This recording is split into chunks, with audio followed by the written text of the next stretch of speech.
I'd like to start because I invited you, Dr. Ferber, to be an interviewee because you have so much experience in the realm of consciousness. I know that you have been a yogi for many, many, many years, having lived in India at the ashram for 20 of those years, I think. And you're also a practicing psychiatrist who's the medical director of a ketamine clinic. So I think both of those topics will be of great interest to our viewers. And Linda is a professional writer and interviewer. And so I thought anything I forget, she will remember to ask. And actually, I've interviewed many, I wrote stories, quite a few of them for Natural Awakenings. So, about my self-wellness clinic. And I interviewed Charles. And I've talked to Christina. So, I'm familiar. So why don't we start with asking Dr. Ferber about his experiences with yoga? How did you get involved? How did you wind up in India? What was that story? I'm 90 years old now. Oh my gosh. When I was in my late 20s, early 30s, my wife, Jane Ferber, who was also a psychiatrist, went off and started doing yoga. And I noticed within a couple of weeks that she looked really great when she came back. So I started to go to the classes also. This was in New Rochelle. Uh, New York. I was already an associate professor of psychiatry full time at Einstein. And I already knew that what all the old guys were saying didn't hang together. They pretended they had the truth about life.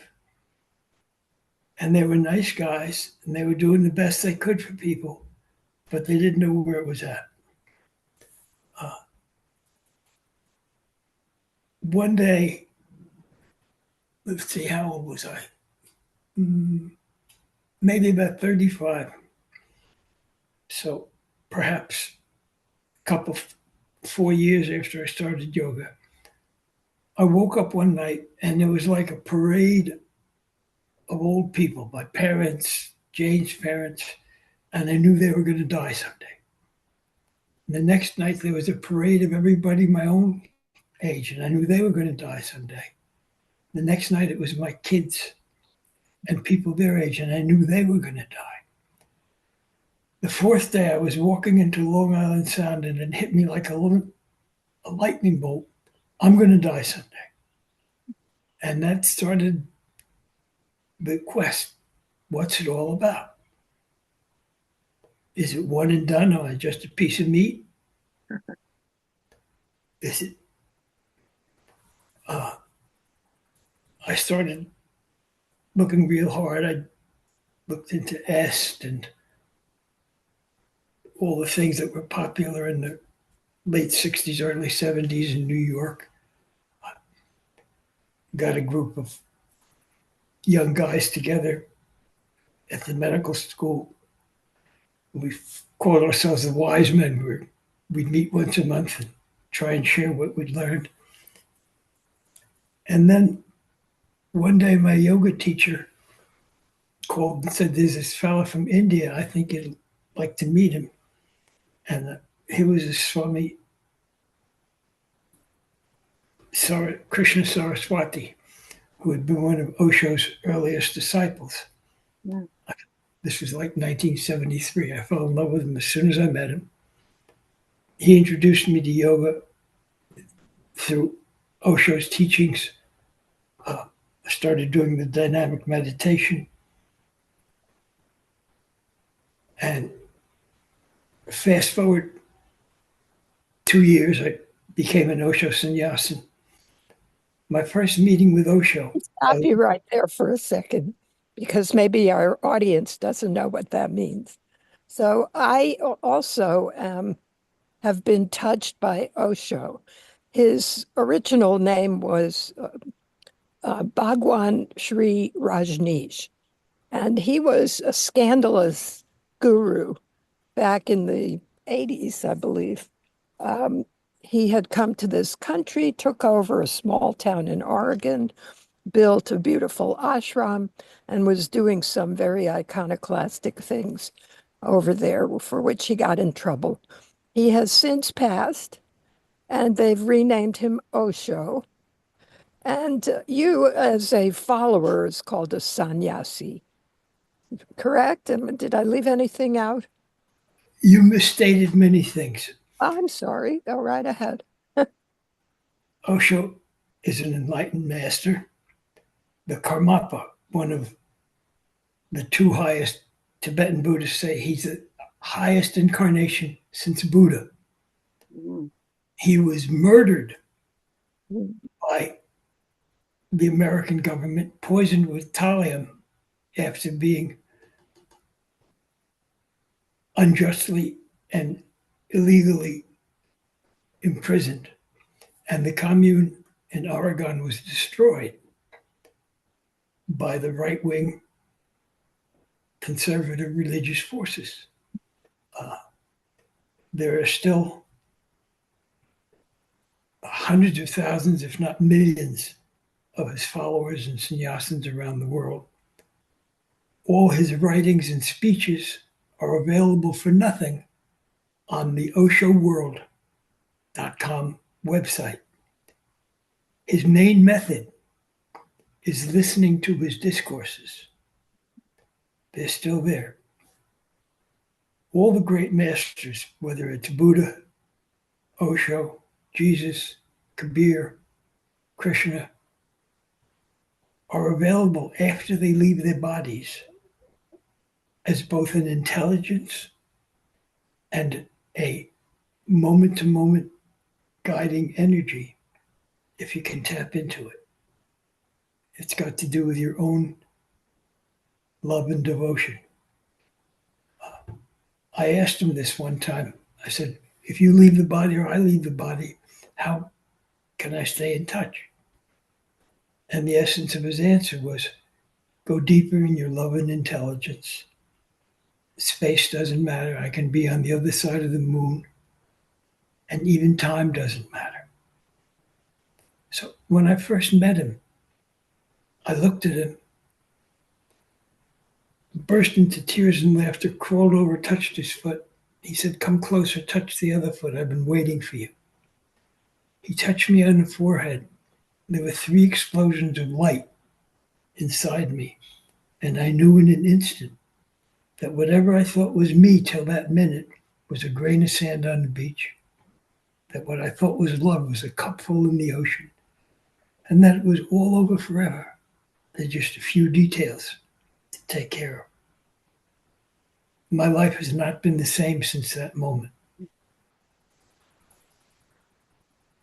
Well, I only was able to read his writings, Me but they too. definitely changed my life as well because he made so much sense to me. He appealed to the Western mind, but went beyond. And so I deeply respect his teachings to this day. So then you wound up in India somehow. How did that happen? In 1983, I had already gone 3 times to India to visit the commune, but he started the new commune in Oregon in 1981. In 1983, I fell in love with my current wife, Carolyn. And I said to Jane, my first wife, who was also sannyasin by that time, let's all live together. And she said, I'm not that kind of girl. So I left with Carolyn and we went to live in Rajneeshpuram, in the commune in Oregon.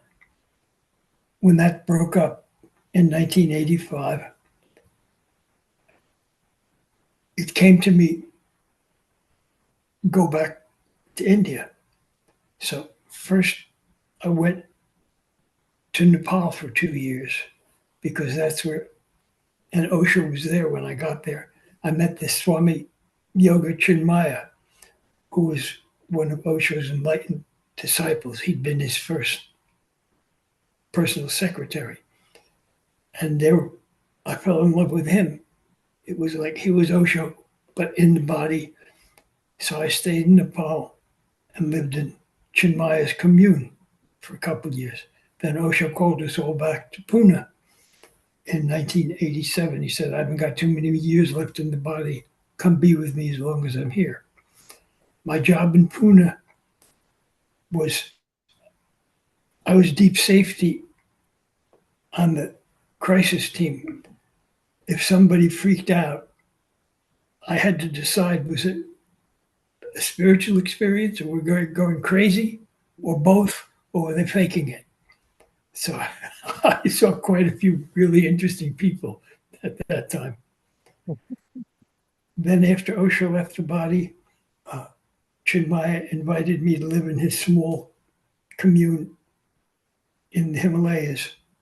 And I went and lived there from 1991 till 2007. Jane had died by that time. Carolyn developed breast cancer. So we had to come back to America for a treatment.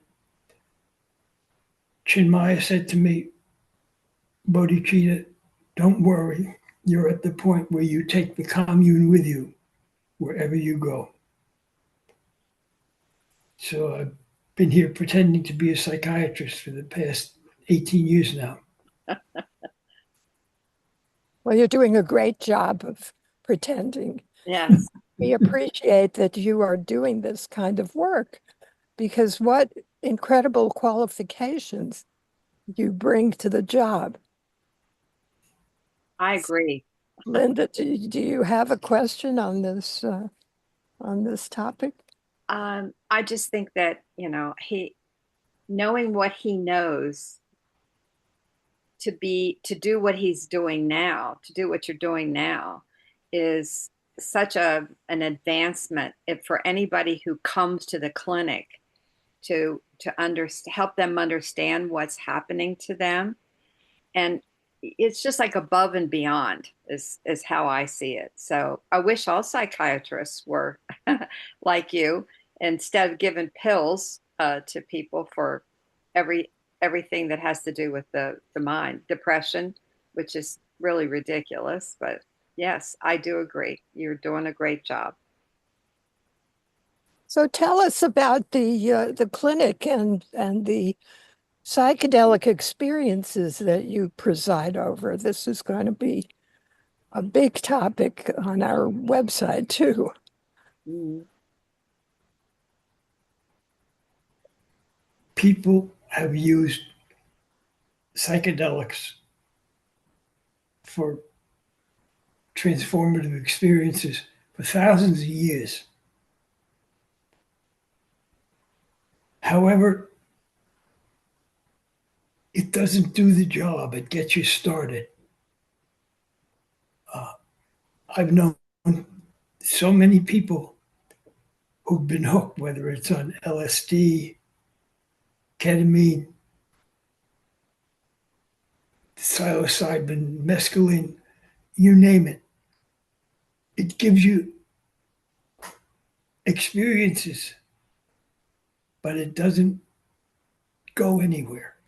It doesn't expand your consciousness. Osho's got a brief paper called LSD, a false samadhi, where he talks about it in great detail. Many of the early people, like the guy Owsley, who invented orange sunshine, became a sannyasin. But it's a window. It shows you that there's more. And the trick is when they come to say, this is still a projection of your mind. You need to meditate to learn to get more and more out of it, go deeper and deeper. Few people do. Most of them hope that the drug will do the whole thing. But that's where our society is at. However, step back, look at the last 500 years.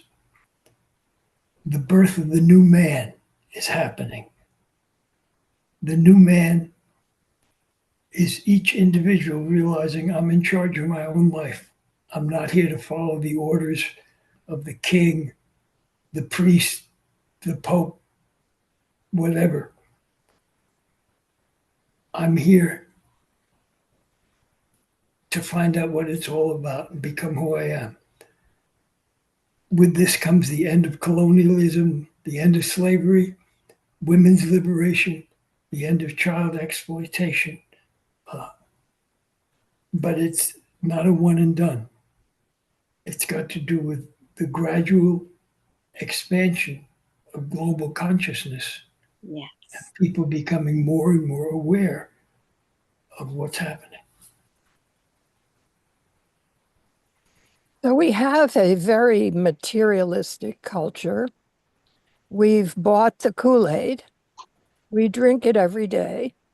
And it's not easy to transcend what we've been taught all our lives. So in my world, I find that psychedelics have the unique ability to take you out of your small self and blast you to smithereens and paint you against the backdrop of the whole universe.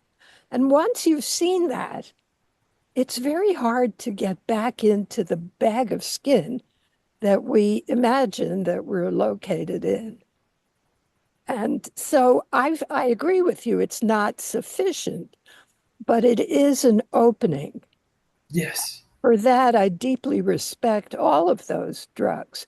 And I understand why we're not allowed to access them, because they are directly revolutionary and against any kind of constraints.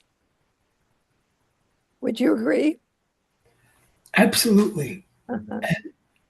We didn't mention marijuana yet, Mm. but if you look at how much the population is using it more and more each year, and that gives you a first window into changing the way you're experiencing your mind.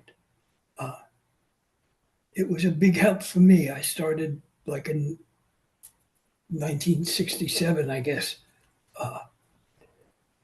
and it was only after about 8 years of meditation that I found it brought me down instead of up. So I stopped using it so much. But for anybody with any psychedelic, I say this is a window to go on. It's not just for the experience of the drug. Is that what you explain to everyone when they come in? Do you interview everybody who comes to the clinic? I see everybody. I do all the ketamine evaluations, and I say that to everybody, and I send them my basic meditation resources. Okay. The basic practice is to be aware of your breath every waking moment. The second thing is to realize you're in charge of your own life and to inquire, how do I make the right choice? How do I know what to do? I have a little thing called 5 stars for being here now. It's also on YouTube, which is a brief practice to get out of your head into your intuition and get the right answer to any question. Whether it's, should I get out of bed today? Should I take this drink, or should I get divorced and move to California? There's a wisdom in you that knows what's right for you at this time, if you can tap into it. And that's on YouTube, you said you have it. Yeah. Good. You said a small percentage. Does anybody come back? And I think you have a course of treatments that is I forget how many, 3 or 5? 5. 5. And does anybody ever return for more treatments after that? I'd say between a third and a half. I haven't counted them, but a lot. Oh, okay. Do they get Many it? come back after 2 years or say they need a booster or something like that. Do they get it after that, after the second one, that what they're seeking is an expansion of their mind, not just an experience of ketamine? I'm going to say something now that shouldn't be said publicly. Okay. My enlightened teacher said to me, it takes an average of 200 consecutive human lives Oh God. before you begin to meditate, and then another half dozen as a disciple to finally finish the trip. Okay. So we have to come around a few times. This made, when I first heard this about 25 years ago, I became much more patient with myself and everybody else. It's a long trip. You know who the Buddha was, right? Yes. Yes.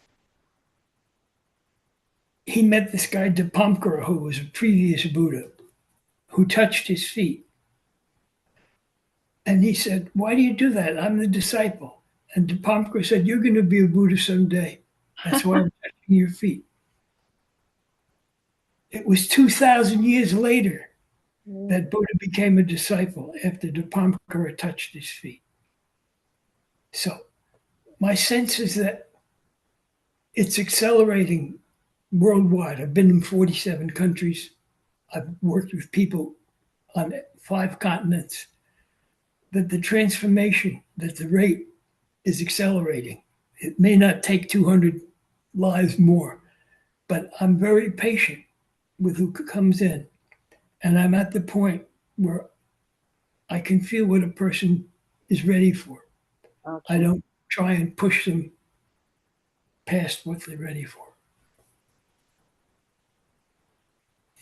So I hope we have that much time because it seems like, as you said, things are accelerating in a very dangerous way on many fronts, and we have less and less time. But of course, everything is in divine order. And so, But what let me I answer that. go ahead. Uh, the best I've got, I don't have the vision of Osho and the Buddhas yet. He said in 800 years, everything's going to be all right, but it's going to be a rough 200. Okay. And don't wait. Do your own enlightenment now. The best you can do to raise the consciousness of mankind is to raise your own consciousness. Yes. It Yeah. raises, it's like a vast envelope of energy. It's not knowledge, it's not education, it's a whole different energy beyond us. One of the most reassuring things I heard him say was somebody said, "What happened if we destroy the planet?" And Osho says, "You go to another planet to finish your trip." Not done till you're done. Well, that's encouraging. Yeah. And, and that's the big picture I try and share with my patients, that we're here until we become conscious enough to be enlightened, to realize we're one with everything. And you start the next life, however conscious you become in this life. You don't take your money, you don't take your information, you don't take your relationships, but you take however evolved you become. So, so are you familiar with David Hawkins' scale of consciousness? I know who he was, I don't know his scale of consciousness. He proposed a measuring device from 0 to 1,000. And it was a progressive from negativity to more and more conscious um, state of mind. Below 200 is every negative feeling, emotion, state, including shame and pride and anger, and everything that we start out with. 200 represents courage. And to step away from negativity takes courage. And then you can start the real journey. So it takes a lot of courage to do psychedelics. So I find that an interesting analogy. Courage is required to grow. What do you think of that? I remember I've read this stuff. Enlightenment starts within at 600. I want to loop back for a second. What is consciousness? The word is used in two ways. One is how aware a particular person is. The other is that the entire universe is made of this mysterious stuff called consciousness, that as it condenses, it becomes energy. Yes, And as it further condenses, it becomes matter. exactly. This is not my experience. I'm not that enlightened yet, but it's the best I've come up with from reading and listening to mystics for the past 60 years. Osho has 18,000 references to the word consciousness, and I went over 12,000 of them in preparation for this.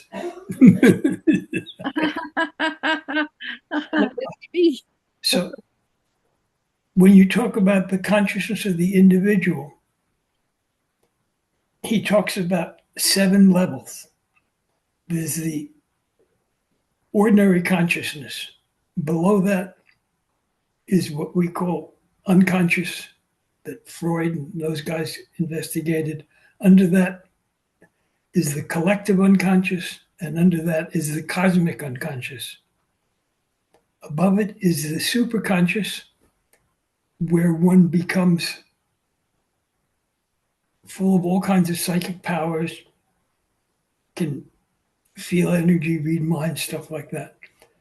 Then there's the collective superconscious and the cosmic superconscious, where you become able to be aware of everything that ever was and will be.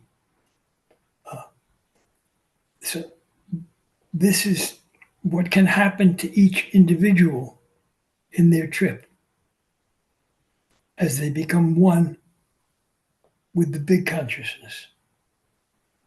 So, yes, we tend to forget that the individual melds into the collective. I think that was what ancient peoples and indigenous peoples would do in ceremony.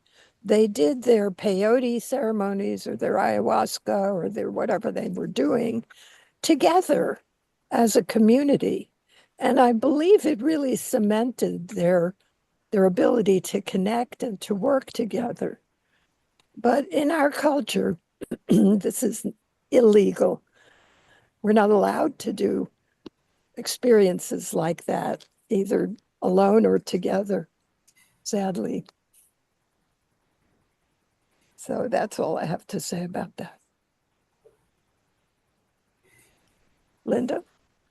I was just thinking, I have been for I don't know maybe 5 years a follower of Sri Nisargadatta. Are you familiar with that name? Sure. Yeah, and I know that just from listening, there's quite a few recordings of his on YouTube now, and there is a particular Buddhist nun by the name of Samanyera Jayasara who reads his from his books, and it's the cadence, it's the time. I mean, it's everything. It has to do with, and I find myself opening to more and more of consciousness as I listen. And I often wondered what you had said about them being accessible, the intelligence of them, is that in the collective? Where does that their intelligence inhabit? To know that is above my pay grade. Okay. And I remember Nisargadatta Maharaj. He was Yeah. called Beedi Baba. He was in Bombay when I was there, Yeah. and he used to sell cigarettes, beedies. So that's why he was called the Beedi Baba. Okay. He's got some fairly well-known disciples. Yes. So his train is still going. Whether people, the intelligence and the guiding energy is there, whether it exists as individuals or it's a total field, I don't know. But it seems to me that it's through devotion to the idea of an individual that people tap into it. Yes. How that works, I really don't know. Yeah. Well, I just know that it has helped me a lot, a lot. Wayne Leckerman is one of his best known disciples. Yes, he does some of the YouTube videos. Yeah. He uses the I am meditation. Have you seen any patients have breakthroughs in consciousness that were more lasting? Yeah. Can you think of any?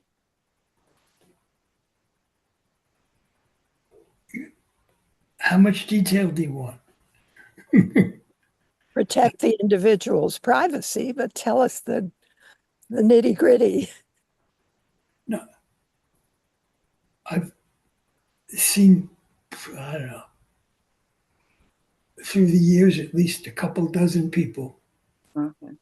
who get started and proceed on their own journeys. And I can feel their hearts opening up and they're changing. It's not like a one and done, it's much more analog than it is digital.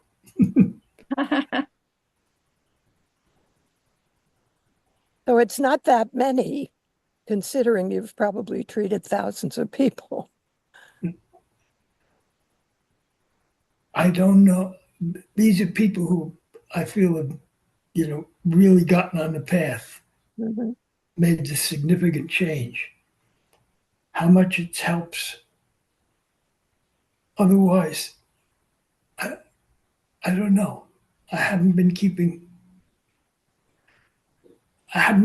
records. I haven't been a researcher the way I was when I was a professor.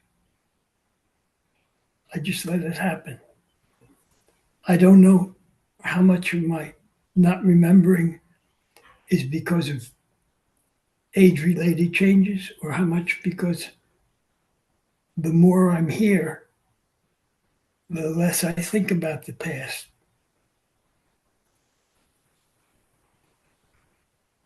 But you're absolutely in the now. Not absolutely, but more and more. More. It's analog, not digital.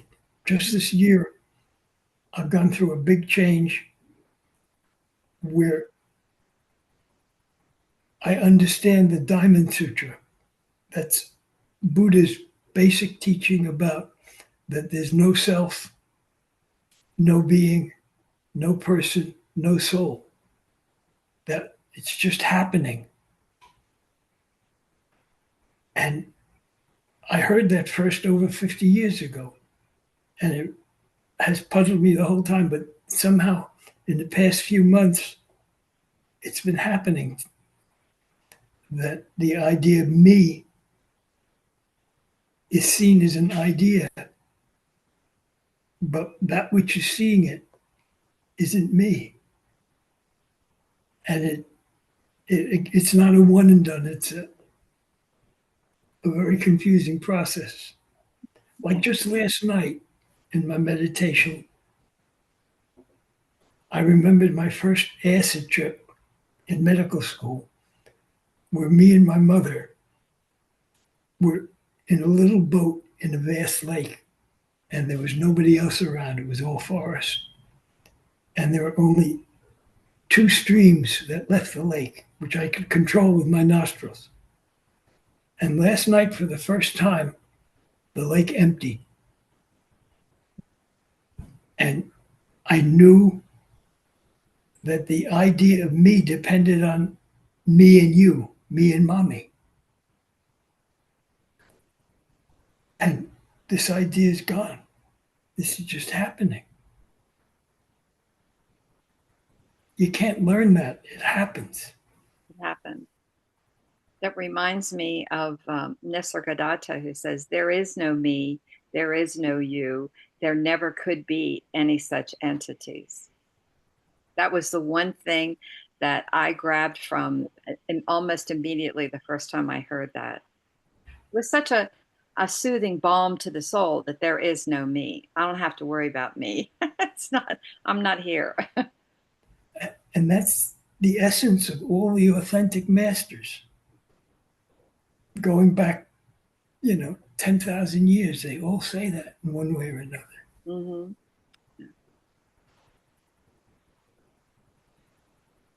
Well, it's a tough concept for your mind to wrap around because the mind has to disappear in order to understand that.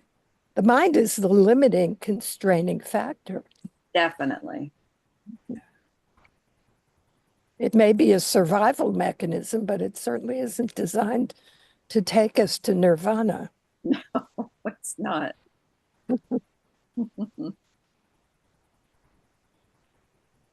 Well, that's the big fascinating question. Because they all say that it is, but it's evolving that way. The mind? No, the whole thing, life. I see. Mm-hmm. What we call consciousness is another word for this mystery that we call love and that we call life. Describing the biochemistry of living things doesn't say what life is. The masters say that consciousness is not only in trees, it's asleep in rocks. Yeah.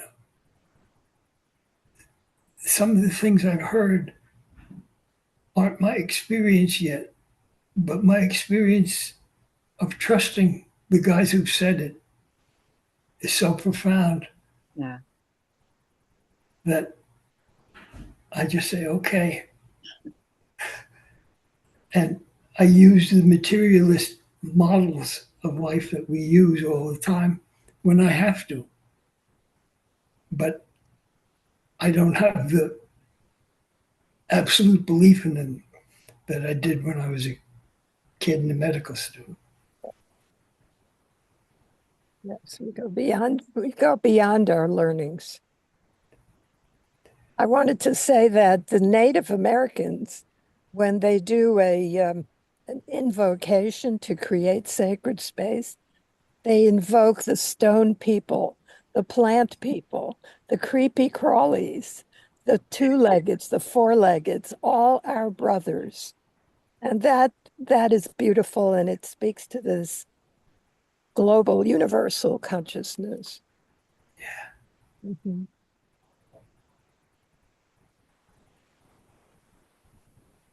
So where do you go from here? You continue your wonderful ministry, which your patients are so lucky to have at such a high level to guide them wherever they're going.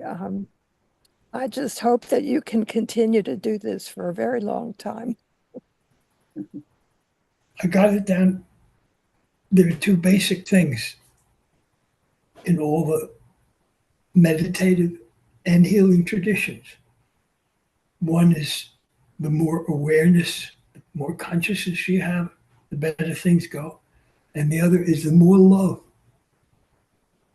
that you can feel and experience, the better things go. And something in me knows how much of each to emphasize, or whoever is there. Do you know what the Bardo teachings are? The which Bardo? Explain. Yeah. It's the essence of Tibetan Buddhism. Yeah. It's how to die consciously, Yes. how to get a good rebirth. And I received these teachings in Kathmandu in 1986, was empowered to transmit them. And then Osho made me the director of the Institute for the Art of Living and Dying and said to update the teachings for modern man. The essence of the teachings is be as conscious as you can each moment. And that'll take care of the future. Don't think about the future. Just like Ramdas said, be here now. Eckhart Tolle, the power of now. All the contemporary enlightened teachers are saying it in one way or another, that the more you hear now, the better it will become. You don't have to think about the future and plan so much. So I try and help people be here now. Well, I know I've enjoyed this conversation for sure. And Well, we went very deep very quickly, and I yes, appreciate that. Not a lot of small talk. the more conscious that you get, the less small talk you want to do. At least that's my experience. Yes.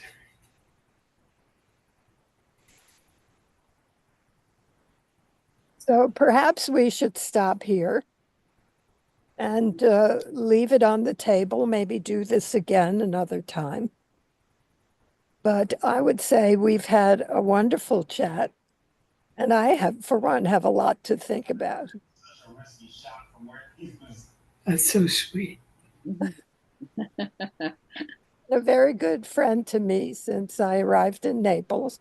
I didn't realize you hadn't been in Naples for very long before I arrived. But you were the one and only doctor to reach out to me to say, I would like to meet you. And it's become a great joy to me to be your friend and to have you available as a teacher. That's another thing. They don't love as the healing force. Every culture has got a healer. They often know from the time the kid is 3 years old who's going to be them. And there's always a communion between the healer and the patient. And in that communion, this mystery called love happens. Whether they're giving penicillin or shaking sticks, all the studies, what do they call it? Where you give a fake pill and doesn't work. Placebo. Placebos. Placebos are about 70% as good as real medicine. And that's because of the healing communion. They don't teach it in social work school, medical school, no place. They teach you what to do, but they don't concentrate on expanding what you are. Oh. They never ask the big questions. It's a training program. It's not an education. And it's basically designed to make us drug pushers and not to actually cure or really help people. I'm sorry to say that. It took me 10 years to figure it out because I was a surgeon and I felt like I was doing the best that I knew how. But then I've heard that people were getting healed by going to chiropractors and nutritionists, and it made me mad that I didn't know how to do that. So that was That was when I woke up. And Osho, of course, had a lot to do with that. I met with him, not met with him. I learned about him in college. And then I went to the ashram in Oregon, but only for a few days. So, but when you're a seeker of truth, It's catch it. It's like a virus. Yeah. yeah,